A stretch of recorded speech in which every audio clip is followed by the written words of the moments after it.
माझं नाव प्रथमेश भगवान भारती आहे। मी आज श्री ज्ञानेश्वरी या ग्रंथावर बोलणार आहे।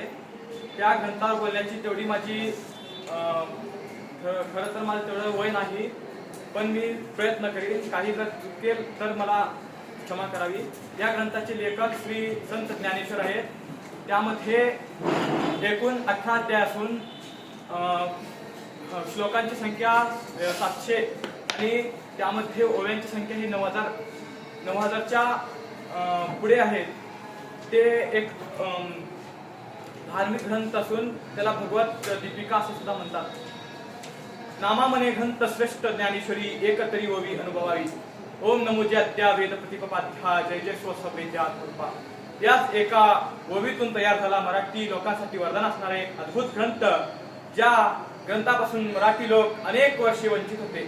अशा अमृतमय ज्ञानापासून जो हा ग्रंथ जेव्हा म्हणजे भगवद्गीता ही जेव्हा संस्कृत मध्ये उपलब्ध होती आणि जेव्हा आपला मराठी माणसाला म्हणजे त्या काळामध्ये अशिक्षित माणूस लोक फार होते, त्यामध्ये अशा एक अमृतमय ज्ञानापासून लोकांना म्हणजे मानवांना दूर जाताना पाहत असताना श्री संत माऊली ज्ञानेश्वरांनी आपल्या गुरुच्या आदेशावरून ज्ञानेश्वरांना गुरु म्हणाले।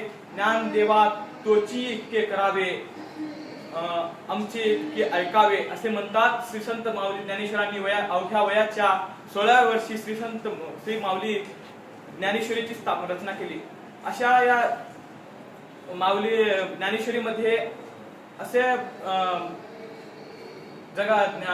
समाजाला प्रेरित करणारे शब्द आहेत। त्यामध्ये मला एक आवडलेला असं एक आहे, त्यामध्ये आज त्या ज्ञानेश्वरीवर अनेक जगातील अनेक संशोधन हे केस स्टडीज होत आहेत। त्यामध्ये जगातील असा एक शास्त्रज्ञ ज्याने थेट अणुशक्तीची रचना केली, असा शास्त्रज्ञ ज्याने ओपनहायमर, आणि असा एक शास्त्रज्ञ आईन्स्टाईन ज्याने आपल्या एका समीकरणाने म्हणजे E बरोबर mc² या एका समीकरणाने जगाला अचंबित करून टाकले। अशा अनेक थोर विचारवंत हे फक्त भगवद्गीतेवर म्हणजे ज्ञानेश्वरीच्या माध्यमातून प्रेरित झाले होते। त्यामध्ये मला आश्चर्य वाटते आणि हे वाचत असताना मला एवढा अभिमान वाटत होता की अवघ्या 16व्या वर्षाचा मुलगा म्हणजे संत माऊली ज्ञानेश्वर हे त्यांना अतोनात कष्ट होते। ते मला हे वाचत असताना त्यामधील मला तुम्हाला सांगत असताना त्यामधील एक प्रसंग आठवतो। जेव्हा श्री संत माऊली ज्ञानेश्वर हे अवघ्या 8 वर्षाचे होते, तेव्हा त्यांना हे फक्त सर्व समाज वाली टाकलेले होते। तेव्हा त्यांना भिक्षा मागण्यासाठी गेले असता तेव्हा कोणी त्यांना भिक्षा सुद्धा देत नव्हते। तेव्हा त्यांनी 1-2 घरामध्ये भिक्षा मागून जेव्हा परत येत होते, तेव्हा पुढून कोणतरी त्यांच्या समाजातील ब्राह्मणाने त्यांच्या वडील अरे तुझा अधिकार नाही हा भिक्षा मागण्याचा म्हणून त्या लहानशा मुलाच्या हातातील झोळीमध्ये पीठ हे पायधुळी मिसळून ते तिथून निघून गेले होते। तेव्हा संत माऊली ज्ञानेश्वरांनी रागाने घरामध्ये येऊन ताट बंद करून बसले होते। तेव्हा माझी लहानशी मुक्ताबाई म्हणते, अवघ्या 4 वर्षाची मुक्ताबाई ही तेव्हा तिच्या मनात सुचते आणि म्हणते, अरे दादा तू जगाच्या कल्याण करण्यासाठी प्रगटला आहेस, तू असं रुसून बसल्याला चालणार नाही। म्हणून तेव्हा संत माऊली मुक्ताबाईने ताटीची आगो म्हणले, दया क्षमा ज्याच्या अंगी संत तिची जाण जगी। अरे दादा तुझा हे क्षमा आणि दया करण्याचा अंगी ज्याच्या हे गुण असते तोच संत होऊ शकतो। दादा तुझा तर जगावर उपकार करण्यासाठी असला तू जगाचा उपकार करण्यासाठी आला आहेस, असं रुसून बसल्यास चालणार नाही दादा। म्हणजे यातून असे कळते की प्रत्येक माणसामागे स्त्रीचा हात आहे। ज्याला स्त्री आई म्हणून कळाली तो जिजाऊचा शिवा झाला, ज्याला स्त्री पत्नी म्हणून कळाली तो सीतेचा राम झाला, आणि ज्याला स्त्री बहीण म्हणून कळाली तो माऊली मुक्ताईचा श्री संत ज्ञानेश्वर झाला असे म्हणतात। मला यामधील एक प्रसंग असा वाचत असताना यामधील 6व्या अध्यायामधील ओवी क्रमांक 14 ते ओवी क्रमांक 24 पर्यंत मला फार सुंदर आवडले। त्यामध्ये श्री संत माऊली ज्ञानेश्वरांनी अशा प्रकारे वर्णन केले आहे, आपल्या मराठी भाषेचे वर्णन केले आहे। श्री संत माऊली ज्ञानेश्वर म्हणतात, माझ्या मराठीची बोल कौतुके परी अमृताचे ही पैदा जिके, ऐसे अक्षरी रसिके मिळविना। जे कोळंबिकेचे निपाडे दिसते नादीचे रंग थोडे ऐसी परमळाचे बीक मुडे जयाचे नि ऐसा ऐका रसाळपणाची आलोभा परी श्रवणाची होती जिभा बोले इंद्रिया लागी कळंबा एकमेका. म्हणजेच एका ठिकाणी जर अमृत ठेवलं आणि एका ठिकाणी माझ्या माय माऊली म्हणजेच मराठी भाषेला ठेवलं तर माझी मराठी भाषाच श्रेष्ठ मानली जाईल. हे अमृताची पैजमध्ये सुद्धा जिंकणारी माझी मराठी भाषा आहे. हे माझी मराठी भाषेमध्ये जगाला सामावून घेण्याची एवढी हिंमत आहे. परवाची एक गोष्ट आठवते मला.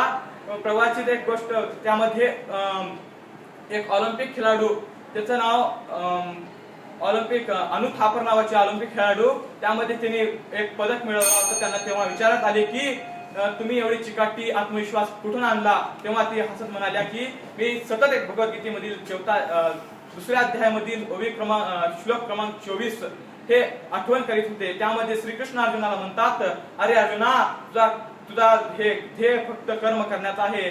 जो मनुष्य कर्म करतो आणि फळाची आशा न ठेवता तो सतत कर्म करत राहतो त्याला यश नक्की मिळणार असे श्रीकृष्ण अर्जुनाला म्हणतात. माननीय अब्दुल कलाम हे राष्ट्रपती असताना त्यांना विचारण्यात आले की आपले भगवद्गीतेबद्दल म्हणजेच भगवद्गीता हे ज्ञानेश्वरी भगवद्गीतेवर टीका आहे त्यामुळे मी त्याच्यावरच बोलत आहे. त्यांना विचारण्यात आले की त्यांना हसत सांगितले की मी पण भगवद्गीता वाचतो.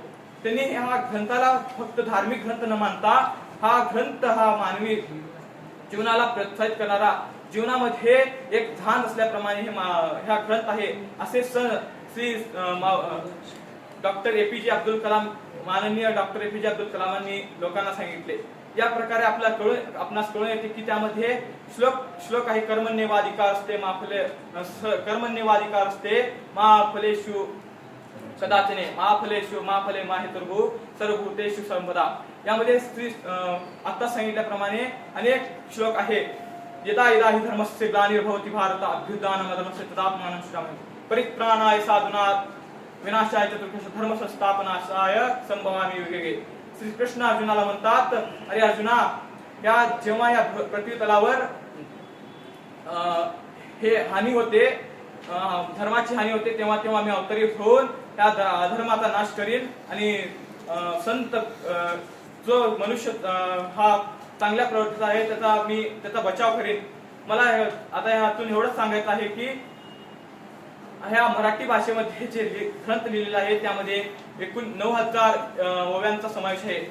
आजकालची 16 वर्षाची मुले फक्त आपल्या फोनवरती मोबाईल इंस्टाग्राम फेसबुक इत्यादीवरती आपला वेळ वाया घालत आहेत आणि स्वतः अस्थिर बुद्धीचे बनत आहेत. त्यामुळे मला एकच सांगणं आहे की प्रत्येक मराठी माणसाने हा ग्रंथ वाचलाच पाहिजे. धन्यवाद. एवढे बोलून माझी 2 वर्ष